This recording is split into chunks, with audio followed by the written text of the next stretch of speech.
Hindi ko siya nakakausap. Wala akong time magpag-usap sa kanila. Richard, trabaho ng trabaho. Ang isa, nag-uwaldas ng pera. Sara Labati at Bena nitong si Annabel Rama, pinag-uusapan ngayon dahil sa mga issue na lumalabas sa social media patungkol sa problemang kinakaharap ng mag-asawang Richard Gutierrez at Sara Labati. Sa isang interview, matatanda ang nagbigay ng pahayag si Annabel tungkol sa current situation ng dalawa ngayon. Saad niya, si Richard trabaho ng trabaho, habang yung isa, nagwawaldas ng pera. Yun lang ang masasabi ko. Hantay na lang kayo kasi malaman nyo rin. Not now.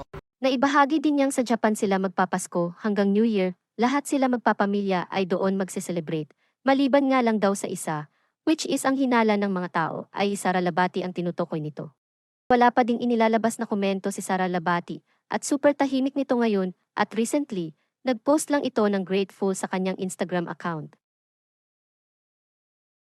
Tila nakahanap din ng katapat si Annabel Rama ngayon dahil sa post na ito ng ina ni Sara Labati na may caption na enjoying every moment with family, the convoy keeps going, and don't mind the dogs barking. May mga pasaring naman ang mga fans sa biyenan nitong si Annabel Rama na sana wag na lang magbitaw ng salita at hayaan na lang si Richard at Sara na ayusin ang problema nilang mag-asawa na sila lang.